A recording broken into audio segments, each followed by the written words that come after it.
We are tuned in to fitness and consciousness. Today's episode is part of the path notes of the Skeptical Mystic series, and it's about signs on our path. The series, the path notes series is, it'll play out over time. I've done one episode under that name, and I don't try to make it too complicated, but there's a lot of different things that I try to talk about on the show, and I try to put some of them into a category. But the Path Notes series is the only one that's kind of different. But this is a poem from Galib. It's more about his poems. And he wrote in ghazals, I believe is how you pronounce it, and they're it's just a type of poem. But I agree, O heart, that my ghazals are not easy to take in.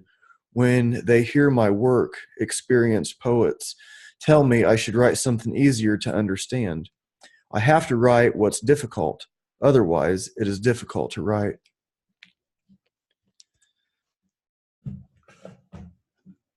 Some of these ideas that are complicated, I just explore them on the show. I don't have everything written out perfectly, and I just have an outline, have several things to read through, and we'll see where we go. So part of the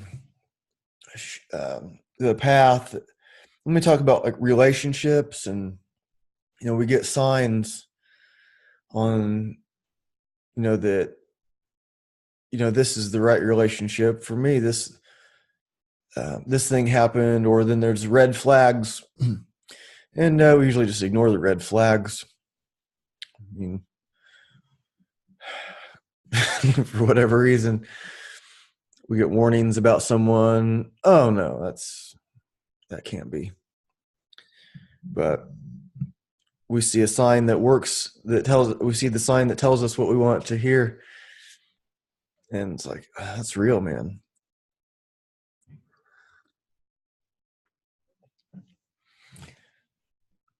I'll get into the relationship stuff in just a little bit here, but path notes, the signs on my path for my jobs, for instance, have been kind of interesting. I started as a trainer shortly after high school. I was 20 years old, and I had the job that I wanted. I had my dream job, 20 years old. And then I don't want to get too into it now, but the first place I worked, I was an employee trainer, and the owner just let me do whatever I wanted with the clients, and she never tried to control anything that I did. I left that place after about a year and a half for one that was more successful.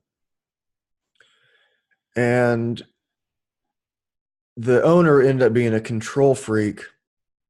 He wanted to control my own workouts,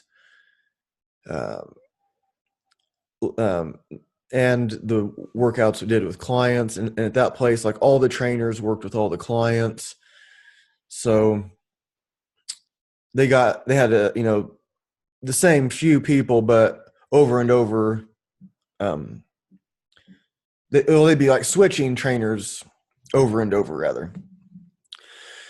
And so I had enough of that, and I decided to quit, and I started selling lawn care.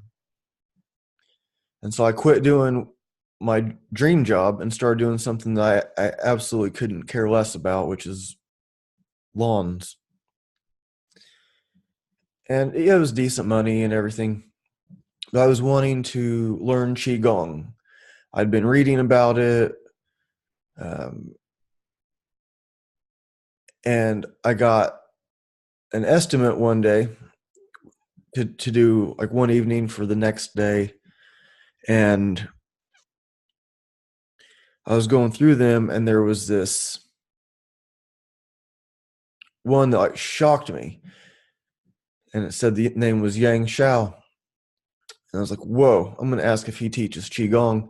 It didn't say anything about that on the estimate. And so I get there, and it says Essence of China Urban Acupuncture Clinic.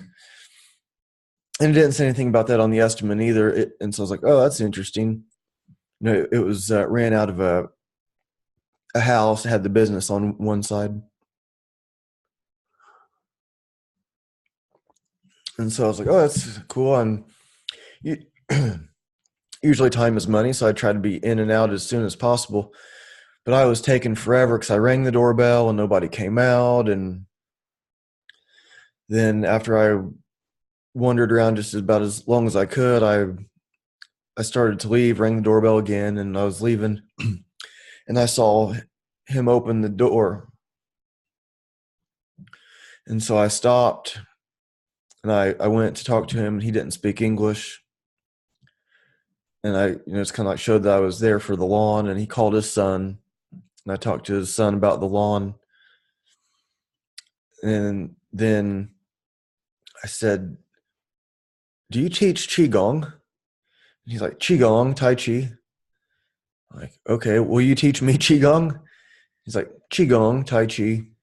And so he calls his daughter. It turns out his daughter was the doctor, the acupuncture and herbal doctor,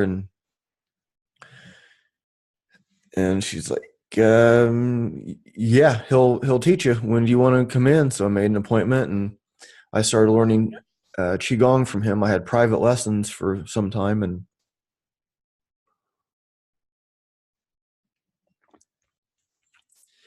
first time I went in,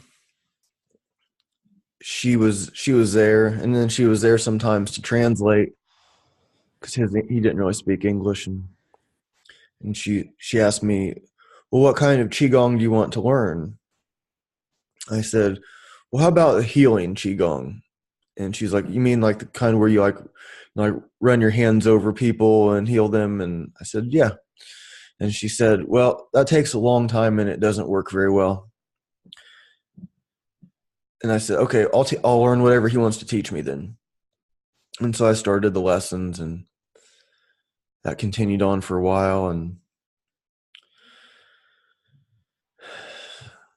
so it was interesting because I would have, I mean, there was no like advertising or anything that I would have been able to like look him up in the phone book and figure that out that he taught there. So that change in my path, going from doing exactly what I wanted to for a living to selling lawn care, led me to my teacher. And I still do some of what he taught me. So there's like signs on the path, and we have to kind of discern whether these signs are like dead end. You got to go. You got to turn around and go back another way, or maybe it's just some like a muddy spot. Maybe there's like a tree falling over the path, and just got to climb over it and keep on the path. There's obstacles. There's going to be obstacles, but when we get to these different signs, what do we do with them? How do we interpret them? And can we say that they're really from some universal power that has our best interest in mind, or just a coincidence, or just life, just the way things happen? Part of that happens in relationships. Relationships are a big part of that, where people will often look for signs, and I do too. And I've had a lot of interesting things happen Some of this I might have said on the last path notes, but some of it's going to be new also. But there was a time I was with the last last serious girlfriend that I had, long term thing, and so if you listen to the show, you may know I have a thing with woodpeckers. My dad was always good at finding woodpeckers, and he could see them from far away, and he would try to point them out to me when I was a kid. We'd be out in the woods, and he'd hear them or see them, and he'd try to point them out to me, and I couldn't ever see them. And he died in 2005, so I was 25, 20, yeah, and that went on, and I didn't really ever remember seeing the woodpeckers that he was always trying to point out to me. And the day after he died, I was doing training martial arts with some buddies of mine in my garage, and we were talking outside when they were about to leave, and there was this bird on my fence. It was just demanding my attention, and I kept trying to listen to my buddies and talk to my buddies, and I kept looking over at this bird and trying to listen to my buddies, and I kept looking over at this bird. And finally I asked, what kind of bird is that? And my buddy Mike said, that's a woodpecker. Okay. Well, I ended up losing my job, the job selling lawn care, the day after my dad's funeral. And I got super into birds. I started really studying them a lot, and I was getting bird food for the tree in my front yard. I had this really tall white pine tree, and it became like the grand central station of all kinds of woodpeckers and birds of all sorts. It was really neat. So I was just studying them. I was out of work, and I just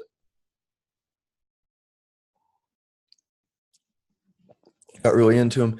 And then I became the one that could see the woodpeckers from far away. So then I went on to show my kids. I'd be able to point them out from far away, and I'd be in the woods with someone, and I could see them easily and point them out. And I had an idea one time with the girlfriend I was just talking about before I get that little backstory, and I had this idea pop into my mind. I was like, I wonder if she could find the tree where my dad and I buried my dog. And it was out at this park, this big park, and it had a lot of trees at this park, a lot of woods, and I don't know what made me think of that, but she just, okay, well, I'll see if I could find it. So just started off in the general direction of the part of the woods where my dog is buried, and so she starts walking down the path, and I'm following a few steps behind,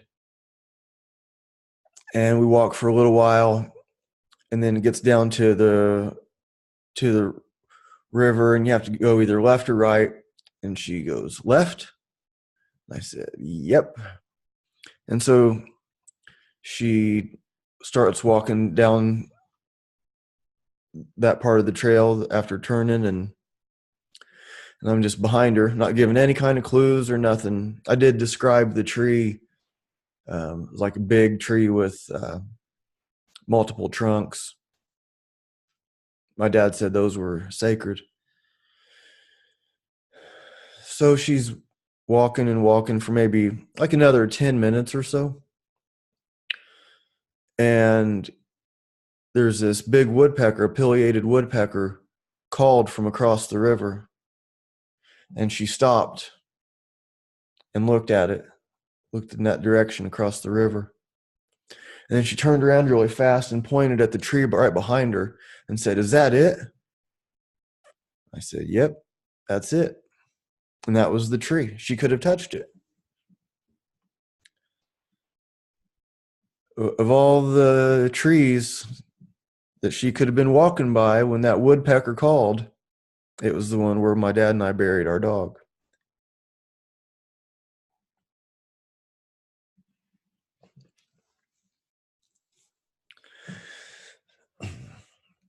So it's something like beyond, coincidence. And well, what's it a sign of? It could say, oh, she's the one. Or it could just mean it's a sign that there is something more after we leave these bodies behind and go on to whatever's next, that there is something next that can communicate with us here. That seems to be that does seem to be the case. I know there's some other people with bird stories and some with their loved ones that died, and there's some kind of bird story to go along with it. But her and I didn't end up staying together. I'd say it was a good relationship, and we had a lot of neat signs. And then that ended, and it ended peacefully. And it wasn't like a relationship that was like we were like yelling at each other and giving each other a hard time or anything, really.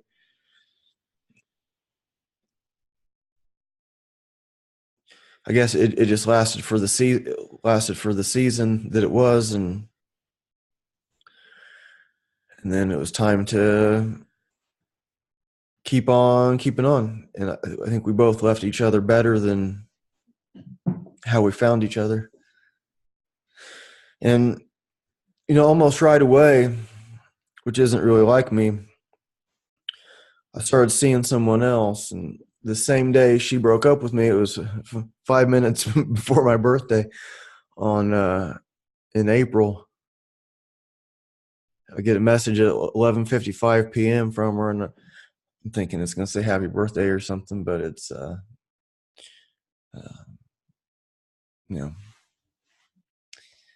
but that's okay. There's no hard feelings. That same day, I got an email from this yoga place offering me a free class for my birthday. And this girl I know that teaches there, and I kind of had we had met there years before. My girlfriend at that time was a yoga teacher. We went to this workshop, and she introduced me to her friend. And at the end of the workshop, my girlfriend was talking with some other people, and this friend of hers asked me if I wanted to go wait outside. I said, sure.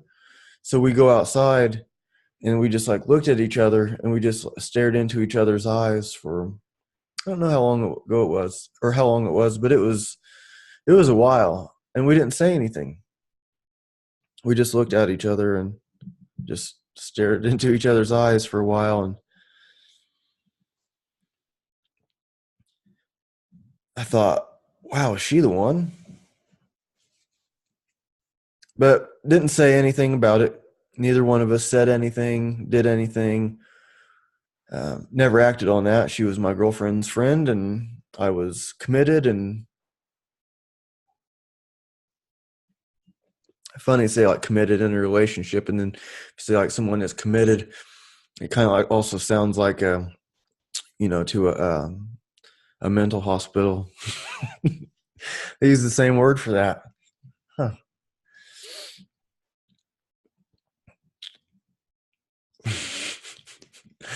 But anyways, so fast years go by, and then I get this email for the yoga class, and I knew whose class I wanted to take. I knew I wanted to take her class, but I was pretending to think about it. And So I sent her a message like, "Oh, I got this email from a free class, and I was thinking about taking, I just asked her like advice on what class to take, and she asked me what I was looking for, and I described her way. And I did it on purpose, but I did it. It was honest, really. And her response was like, "Me? Question mark? LOL." And so I ended up going to her class. She sent me a message asking how I felt about it later on, and I told her I liked it. I did. She's a good teacher, and then we ended up meeting for dinner the next day, and we went back to her apartment to hang out and talk, and we discovered that we both felt the same thing years before at the workshop when we were looking at each other. And I had no idea. I mean, it seemed like something was happening then, and so we just kind of like started. And she was the one to kind of say something first, and then, well, we were seeing each other for a little bit, and then stopped. Just became friends again, and that's kind of how it still is. It's kind of like sometimes it seems like something might spark up, and then it's just like just friends, just, and that's okay. So as of today, I'm neither trying for or resisting anything about that. And the other night, I sent her a message, and I knew she was teaching. It's like, look at the moon. And she sent me a message a little bit later that said that she was looking at the moon at that time.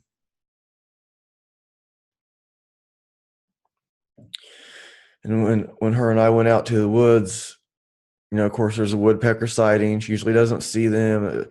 Like a few woodpecker things. It's like, well, what's that a sign of? If the woodpecker comes with one relationship, what does it mean? She's the one, and then but that ended, and then it happens again. What do we make out of it? So I just think maybe we just think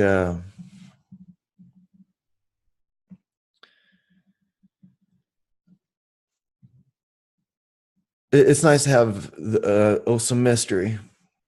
I mean, it wouldn't be very much fun if we already knew what was going to happen and knew all the reasons behind everything. But as I say, her and I are just friends, and um,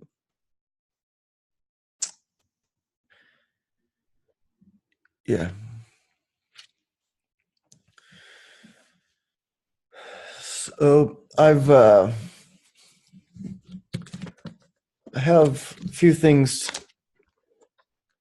to read here.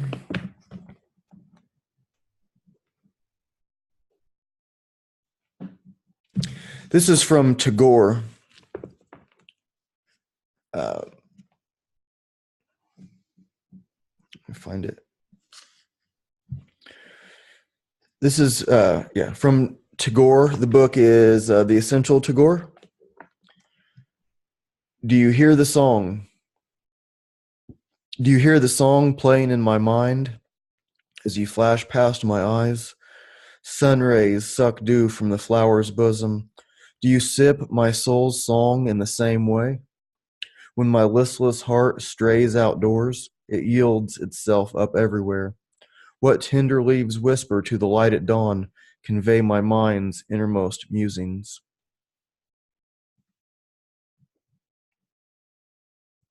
Do you sip my soul song in the same way? Cool. Uh,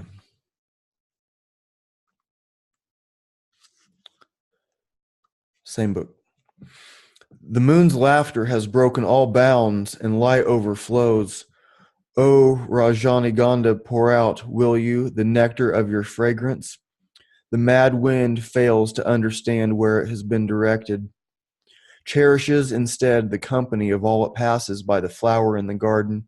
The forehead of the blue skies is smeared today in sandalwood, as Saraswati's swans spread their wings today. The moon sprinkles the earth with the pollen of the flower of paradise. Light the nuptial lamp, will you, lady in the celestial abode?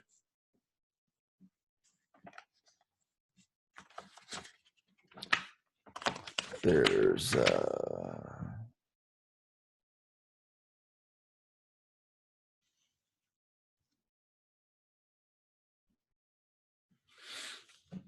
Are you out for a rendezvous this stormy night? Are you out for a tryst this stormy night, my soulmate, my friend? The sky cries out despondently. Sleep won't come to my eyes. Opening the door, beloved. I keep looking for you longingly, my soulmate, my friend.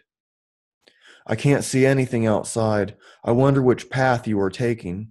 Could you be on the bank of a far-off river, at the edge of a dense forest, or crossing a vast expanse of darkness? Where could you be, my soulmate, my friend?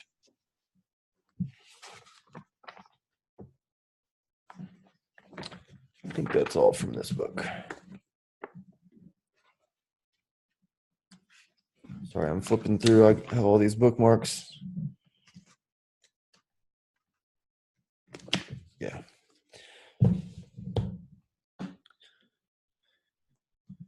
There's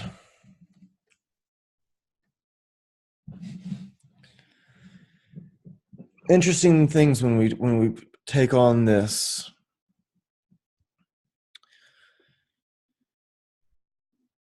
I don't know if like spiritual path is quite the right way, or mystic path, or I don't call myself a mystic or anything. That's just in the name, and I am interested in the mystical and all of that, but uh, there is something about when we take this path that we're looking at these signs and what are they telling us, and sometimes it seems like we're just like set up for another hard lesson. I have a couple friends now. Well, I guess everybody is kind of going through a rough time, aren't they? Nobody here is like, yeah, everything's great. No, some stuff's great, some stuff isn't. I have a couple friends, and it's interesting. Like moving, like both like so. That friend I was just talking about, she just moved, and um, there was a couple problems with the new place that she moved into, and she's trying to sort that out, and she's um, having a little bit of a rough time of it. I mean, she's renting the place and they're fixing what she's talked about, but um, she was talking to me about a little bit ago, and I sent a screenshot, or I sent her a picture of this little story. This one's from a book called Being a Wounded Healer. And I have this other friend, we kind of dated too also, but she's about to be moving and she's stressed out. She moved to a different state to be closer to her now ex-boyfriend. That didn't work out.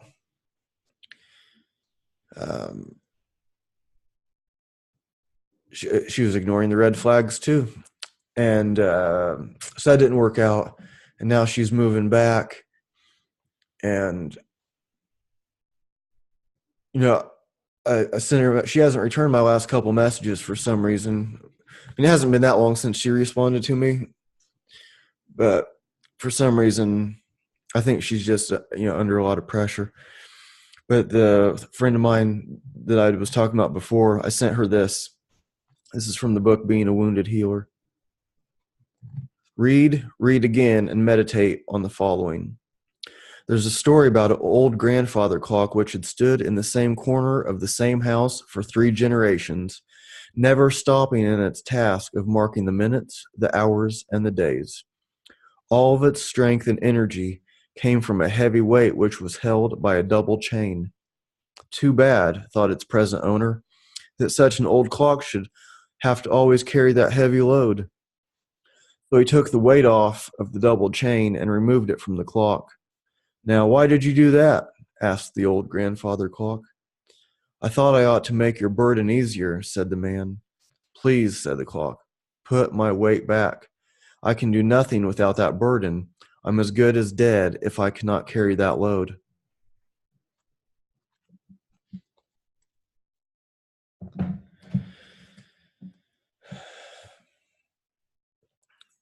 Yeah, there's something about like if you're choosing the spiritual path, you better watch out. And I mean, it does seem like some people kind of like just kind of like skim through life, and they don't seem to have a lot of major problems. And then, but maybe they're not like such deep people either. But a lot of the people that I know that are,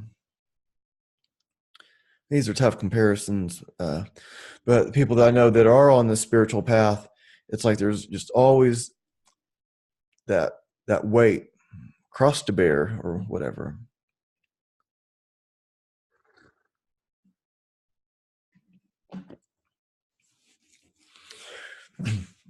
So how do we know when we're supposed to like keep on with the signs, or keep on the path?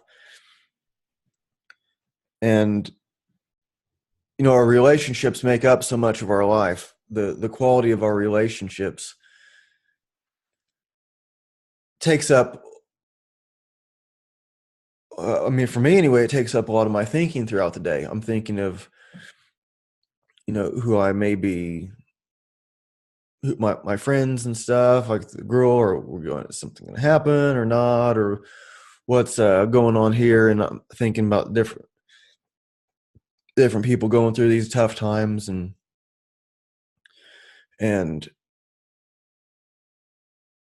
there's but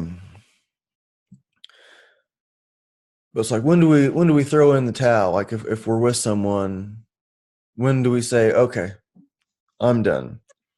I don't care if what the woodpecker says. I'm out of here. Here's a Bob Marley quote. There's a couple of them here. I looked up this one in particular. I wanted to make sure it was him because I saw it online, like a meme. If she's amazing, she won't be easy. If she's easy, she won't be amazing. If she's worth it, you won't give up. If you give up, you're not worthy. Truth is, everybody is going to hurt you. You just got to find the ones worth suffering for.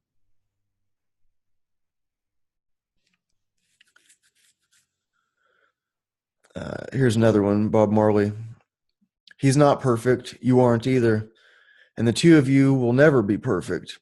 But if he can make you laugh at least once, causes you to think twice, and if he admits to being human and making mistakes, hold on to him and give him the most you can. He isn't going to quote poetry. He's not thinking about you every moment, but he will give you a part of him that he knows you could break. Don't hurt him, don't change him, and don't expect for more than he can give. Don't analyze. Smile when he makes you happy, yet when he makes you mad, yell when he makes you mad, and miss him when he's not there. Love hard when there is love to be had, because perfect guys don't exist, but there's always one guy that is perfect for you. Last one from him. You say you love the rain, but you use an umbrella to walk under it. You say you love the sun, but you seek shelter when it's shining. You say you love wind, but when it comes, you close your windows. So that's why I'm scared when you say you love me.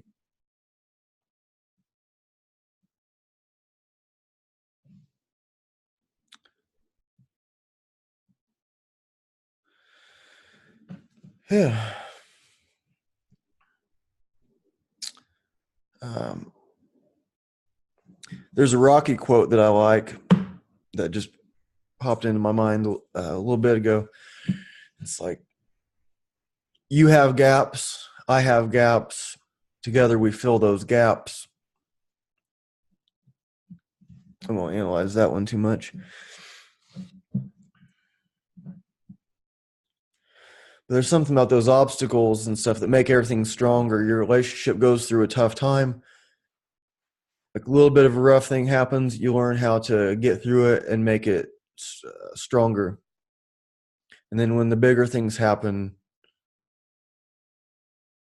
you get stronger and stronger still. And you get, I was thinking of, the literal path and like literal trees falling over it, rocks in the way, muddy parts. And when we're on it, we can use that to increase our agility and strength. Move the tree off the path, move the rock, jump over the mud.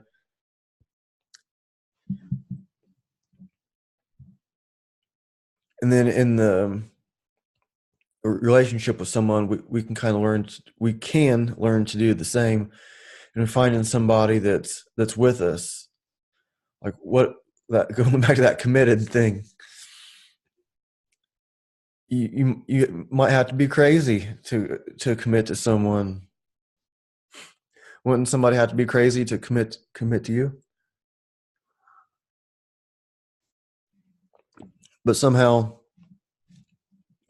finding someone to fill those gaps in yourself and be encouraging for you to do how you want to do better, but not try to change you and have that love be like a conditional thing. That gets pretty weird. And this friend of mine that's moving back after moving out of state, the guy that she was with was like wanting to change things about her, and she was wanting to change things about him too. And seeing it from outside, like, what are you people doing? But who listens to that? There's I started reading through the Rubaiyat. I think that's how you pronounce it. Omar Khayyam.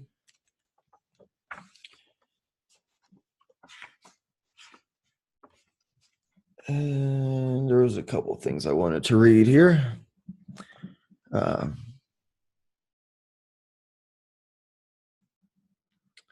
Oppose all resurrections of your past. Resent no anguish still prepared for you. Dwell lightly on your entrance and your exits. Drink, never cast your essence to the wind.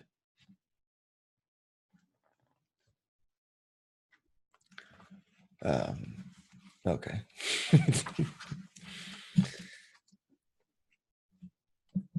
Some of these may be like more or less relative. I'm going through this and trying to like dig into understanding these, because some of these translations are very different from others. I mean, when you're translating something that's, when did he live? Omar Khayyam, a few hundred years, 15th century. Or wait, 12th century.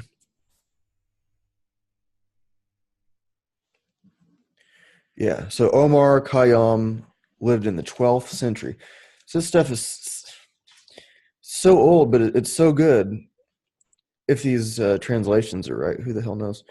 But this translation is supposed to be better than another one that I had. On every path I take, your snares are spread to entrap me should I walk without due care. Utter extremes acknowledge your vast sway. You order all things, yet you call me a rebel. I think that's it for that book.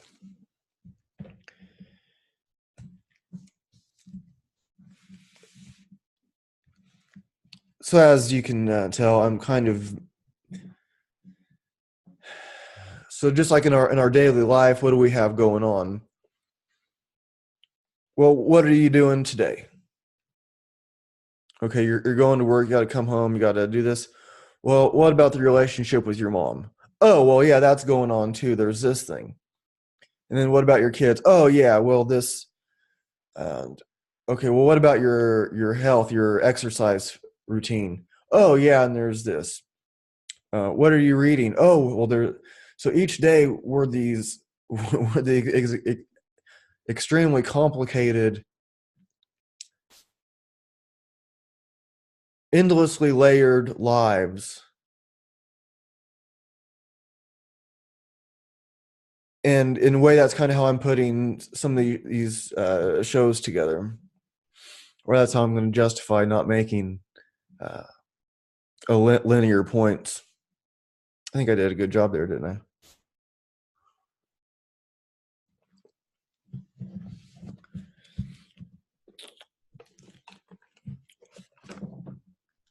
No, I read like all these old poems and old books, these ancient philosophies, and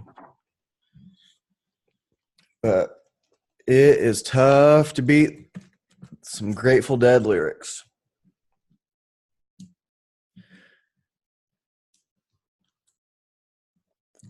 If my words did glow with the gold of sunshine, and my tunes were played on the harp unstrung, would you hear my voice come through the music? Would you hold it near as it were your own? It's a hand-me-down. The thoughts are broken. Perhaps they're better left unsung. I don't know. Don't really care. Let there be songs to fill the air.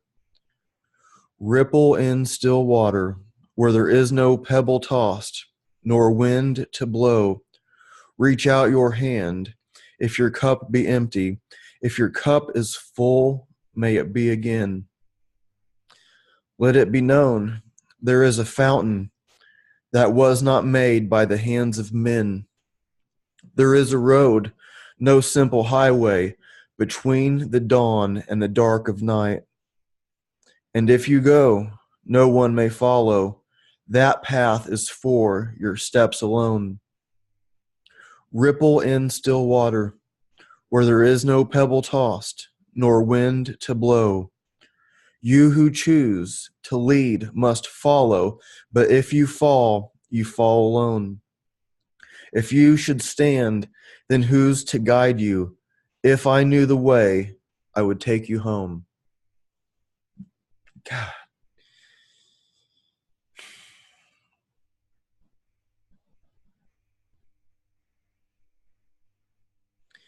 Words by Robert Hunter. Music by Jerry Garcia. What a powerful song. Powerful words. Robert Hunter, man, I just here's a little different feel for it's still a Grateful Dead song. Still has to do with relationships. Inside you're burning. I can see clear through. Your eyes tell more than you mean them to. Lit up and flashing like the reds and blues out there on the neon avenue. But I feel like a stranger. Feel like a stranger. While the music's thundering, we're restless and hot. You keep firing glances across the room, and I can't stop wondering just what you got. Get the feeling I'm gonna find out real soon. Still, I feel like a stranger. Feel like a stranger. Well, you know it's gonna get stranger, so let's get on with the show. Yes, and the wheel gets smoking around midnight. You shoot me a look that says let's go. Yes, and it feels just like running a red light. There ain't no point in looking behind us, no. Still I feel like a stranger, feel like a stranger. You know it keeps getting stranger and stranger. If it's love, then how would I know? Yes, and it's going to get stranger. Some things you just know. If this were love, then how would I know? Feel like a stranger, feel like a stranger, feel like a stranger, feel like a stranger. It's going to be a long, hot, crazy night. It's going to be a long, long, crazy, crazy night. Yeah, crazy night. Silky, silky, crazy, crazy night. Words by John Barlow. Music by Bob Weir.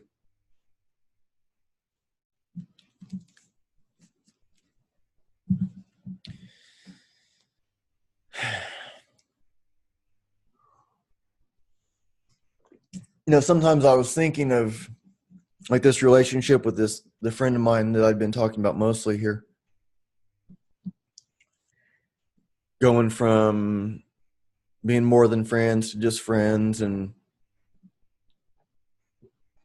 I had in my mind, like, well, why? Why are we doing that? I'm the same, I guess, same and different. Whatever little changes I've made along the way. And she's the same.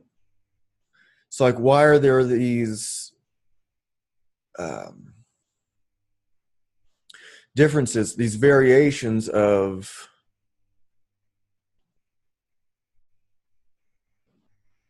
like, lust, I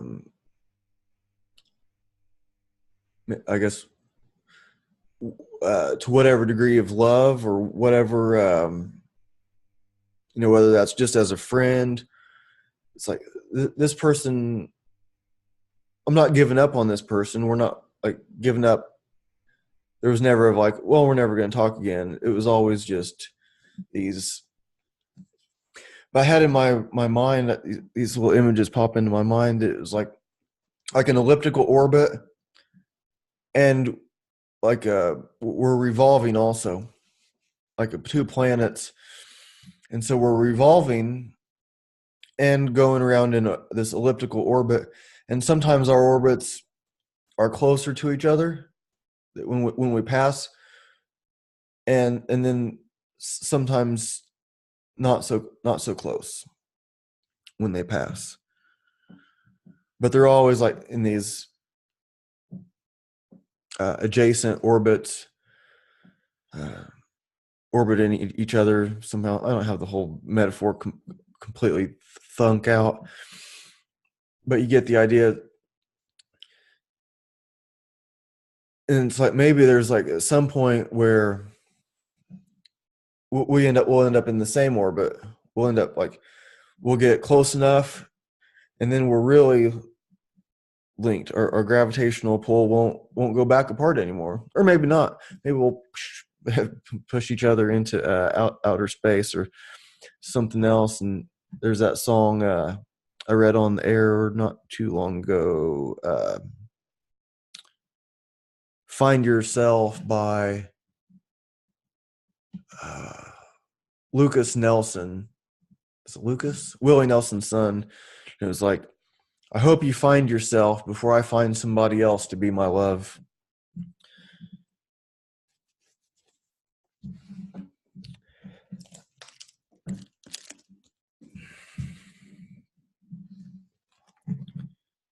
I probably say too much on this show. I probably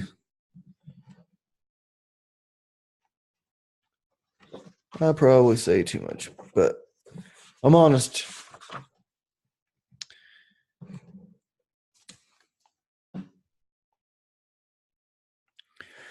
This is a book. I'm going to read a few things out of this book from, it's called Sanskrit Poetry from Vidyakar's Treasury by Daniel H. Ingalls. And this is on, there's different parts of this. It's divided up, and this is from the Blossoming of Love section.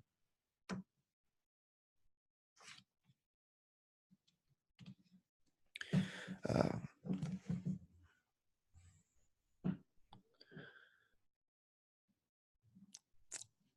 it's from a bunch of different poets over I don't even know how long of a time frame. I think they're very ancient. A lot of them I don't even know how ancient. Some of them are a little, you know. Uh, my eyes with difficulty pass her thighs, to wander long in the land about her hips, then at her waist, uneven with the triple fold, become quite powerless to move. But now at last, like travelers parched by thirst, they've climbed the mountains of her breasts and see at last what they had hoped, their counterparts, her eyes that flow with tears.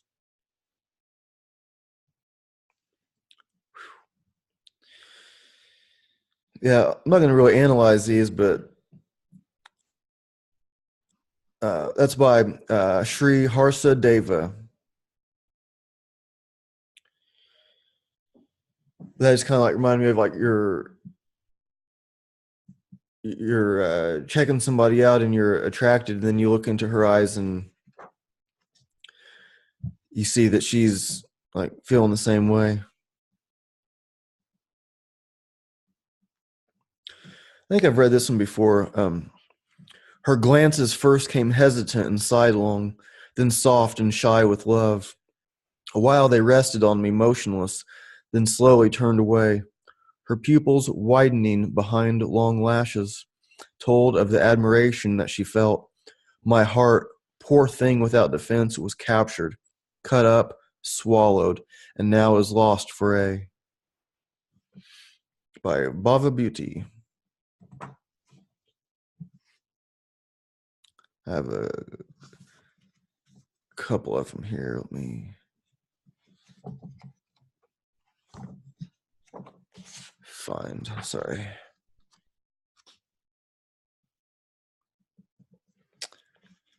Um,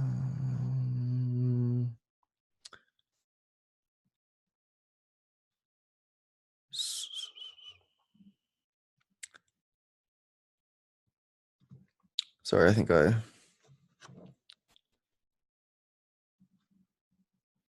um, put my. I could put my bookmark in the wrong place here. I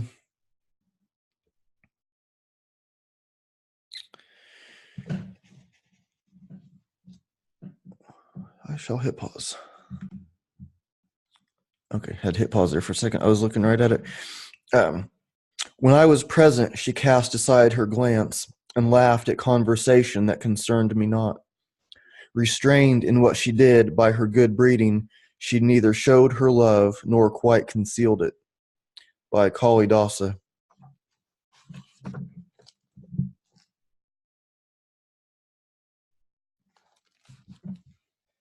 So many interesting things.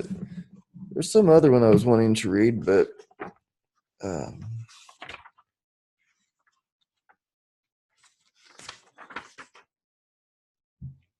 here we go. This is from Tagore again. This is one I forgot about.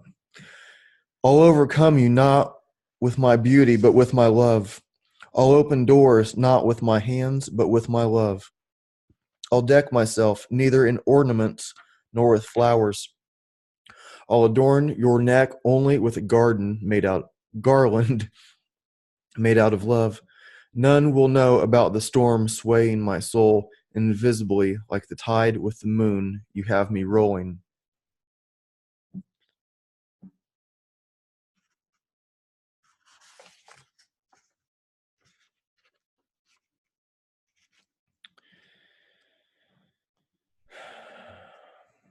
I think I'll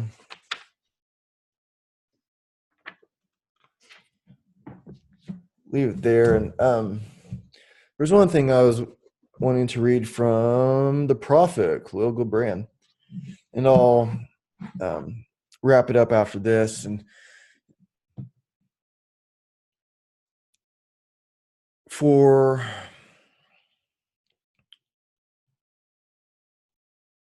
whatever reason,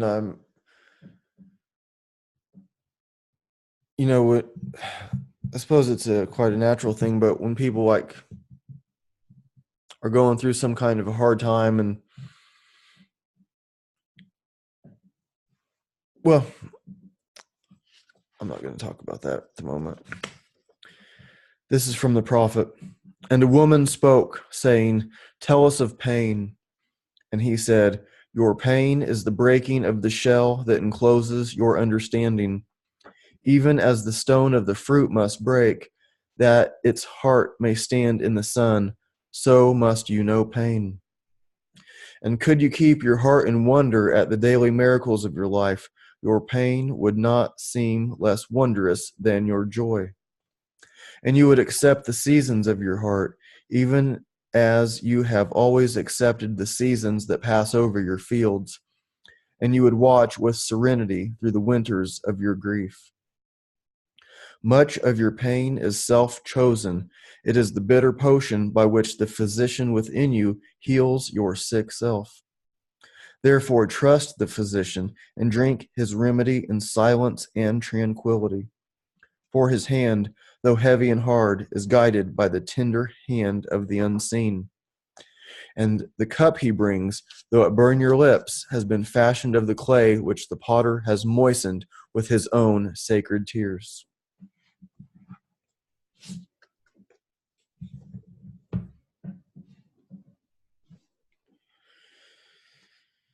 So as I look out on my path and I'm taking in all these things, and I see like what's working for me and in my life, and like what's just like obstacles along the way, just got to like climb over some stuff and gain more strength and agility from it, and then look at like the dead ends. And one thing that has been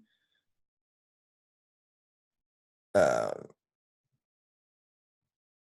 uh, such a cool path is this podcast for me. Next month makes a year. Today is January 22nd. I know most people don't listen in, people listen to the show like, there's like a spike and then it keeps like going. People still listen to the older shows, which is really cool. There's no, most of them don't have anything time sensitive about them. They're all like standalone um, kinds of things. But this podcast has been something that it's taken work for sure, but everything seems to be going so well with it.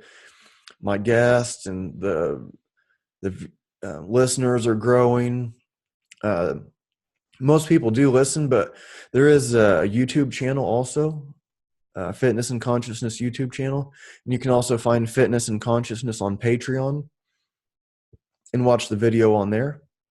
And then you can still listen on, pretty much any source that there is. I have some great guests coming up. I don't want to say who until it actually happens. And by the time most of you hear this show, they probably would have already been on anyway. So thank you everyone for listening. See you next time.